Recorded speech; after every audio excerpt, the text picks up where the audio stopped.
കരുവന്നൂർ സഹകരണ ബാങ്ക് തട്ടിപ്പ് കേസ് അന്വേഷണം അനന്തമായി നീട്ടിക്കൊണ്ടുപോകാനാകില്ലെന്ന് ഹൈക്കോടതി. ജനങ്ങൾക്ക് സഹകരണ സംഘങ്ങളിലുള്ള വിശ്വാസം നഷ്ടമായി.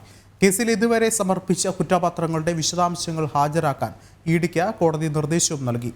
സഹകരണ രജിസ്ട്രാറുടെ സമൻസിൽ കോടതി സ്റ്റേ അനുവദിച്ചത് അന്വേഷണം വഴിമുട്ടിച്ചുവെന്ന് ഇഡിയും കോടതി അറിയിച്ചു.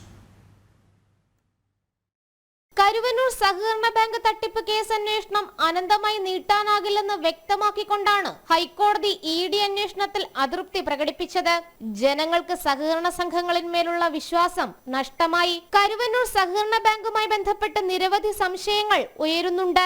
ഇഡി അന്വേഷണം എത്രയും വേഗം പൂർത്തിയാക്കണമെന്നും ഹൈക്കോടതി അഭിപ്രായപ്പെട്ടു. കേസിൽ ഇതുവരെ സമർപ്പിച്ച കുറ്റപത്രങ്ങളുടെ വിശദാംശങ്ങൾ ഹാജരാക്കാനും കോടതി ഇഡിക്ക് നിർദ്ദേശം നൽകി. കരുവന്നൂർ കേസ് അന്വേഷണത്തിന്റെ ഭാഗമായി സ്വത്ത് കണ്ടുകെട്ടുകയും ബാങ്ക് അക്കൗണ്ടുകൾ മരവിപ്പിക്കുകയും ചെയ്തതിനെതിരെ കേസിൽ ഉൾപ്പെട്ട അലി സാബ്രി നൽകിയ ഹർജിയിലാണ് കോടതിയുടെ നടപടി. ഹർജി ഹൈക്കോടതി 2 ആഴ്ചയ്ക്ക് ശേഷം വീണ്ടും പരിഗണിക്കും. സഹകരണ രജിസ്ട്രാറുടെ സമൻസിൽ കോടതി സ്റ്റേ അനുവദിച്ചത് അന്വേഷണം വഴിമുട്ടിച്ചുവെന്ന് ഇഡി അറിയിച്ചു. സ്റ്റേ നീക്കാൻ കോടതിയെ സമീപിക്കുമെന്നും ഇഡി വ്യക്തമാക്കിയിട്ടുണ്ട്. കരുവന്നൂർ കേസിലെ അന്വേഷണം ഏറെക്കുറെ പൂർത്തിയായി. ഹർജിക്കാരനായ അലി സാബ്രിക്കെതിരെ കുറ്റപത്രം സമർപ്പിച്ചു. മറ്റുള്ളവർക്കെതിരെ അന്വേഷണം പുരോഗമിക്കുന്നതായും ഇഡി കോടതിയിൽ ചൂണ്ടിക്കാട്ടി.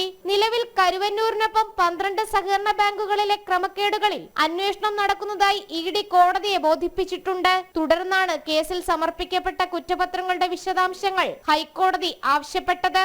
ജനം, കൊച്ചി.